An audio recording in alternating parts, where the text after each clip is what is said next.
le disque remis à Hoglander. Hoglander plaqué par Xhekaj. Voilà Veleno par la rampe à Samuel Blais. Blais tente une passe. Le retour lui revient. La carrière à Goulet, le tir sur le poteau. Kaiden Goulet. Vraiment opportun pour le Canadien qui tire de l'arrière 1-0. Et ce sera un bon moment pour faire débloquer ce jeu de puissance, Marc. Les enjeux gagnés. Dobson tire. Ça a pris 3 secondes. Et il y avait quelqu'un devant le filet, mon cher Marc. Mais ne jouait pas beaucoup non plus en supériorité numérique au sein de la deuxième unité.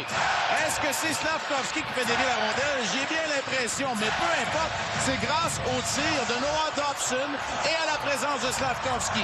Après une mise en jeu gagnée, le Canadien crée l'égalité en supériorité numérique. Oui, on débloque. Eh bien, il est en train d'écrire une partie de l'histoire de ce match. Interception de Texier, Suzuki et Carrier.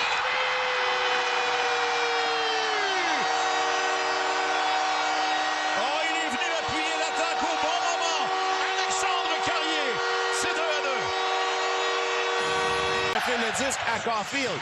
Mais en récupération de rondelle, le Canadien est acharné. Le travail de Texier dans le haut de l'enclave, la remise de Suzuki. La présence de Caulfield devant le filet va venir ouvrir la ligne de passe parce que Mancini, lui, doit s'approcher du demi-cercle. La ligne de passe, c'est dans le haut de l'enclave. Et ce qui est surtout important, peu importe qui marque, c'est la réplique rapide, voilà, au deuxième but. Et ça, Arber Xhekaj va dire merci à ses coéquipiers. Et voilà Slafkovský. La passe devant, le tir et le but! Pas possible! Alexandre Carrier encore! En quelques secondes! Et c'est 3-2 Montréal! Tac au centre-belle! 20 secondes d'intervalle! Ça en fait 16 et ça fait 101 points pour Alexandre Carrier. La remise de Slafkovský. Mais quelle patience! Qui transporte la rondelle, la patience pour attendre que Ronek se compromette, mais que la ligne de passe soit ouverte. Carrier, lui, poursuit sa percée jusqu'au filet. La leçon doit être apprise par le Canadien. Les répliques, c'est bien. Possibilité d'une attaque à 2 joueurs chez les Canucks. Voilà Texier en contre-attaque. Texier remet derrière à Caulfield. Et à Matheson, le tir! Et le but! Et c'est la soirée des défenseurs au centre belle.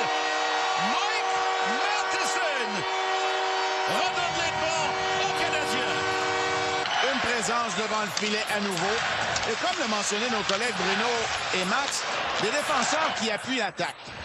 C'est le but de Matheson, mais la contribution de Dobson n'est pas à négliger parce que si Matheson a autant de temps et d'espace, c'est que Dobson s'est avancé, attirant la couverture défensive.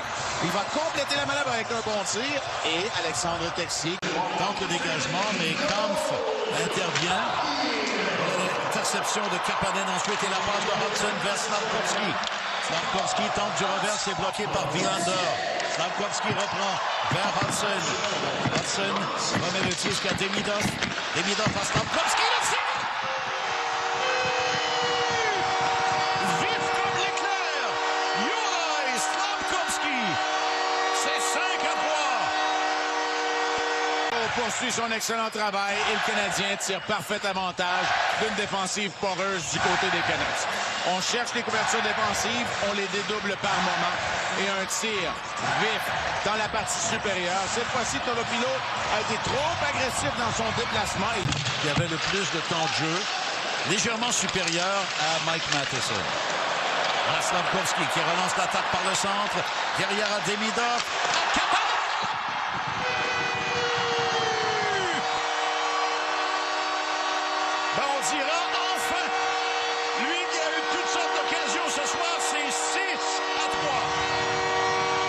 Cette fois-ci, il est tombé dedans. Le travail de Slafkovský qui fait le jeu en zone neutre. Demidov récoltera une 3e mention d'aide. C'est un 2e match de 3 points contre les Canucks cette saison pour Demidov. Et Kapanen, son 16e. Le meilleur buteur d'entre toutes les recrues de la Ligue nationale de hockey. Le travail Slafkovský, Demidov, Kapanen. Merci. Et j'ai pas compris, celle-là, pourquoi les Canucks n'ont pas retiré leur Moi aussi, j'allais te poser la question. On a un peu concédé. Et voilà le tir du revers de Kapanen. Kapanen qui a eu toute une soirée de travail. Et voilà qu'on entend la sirène.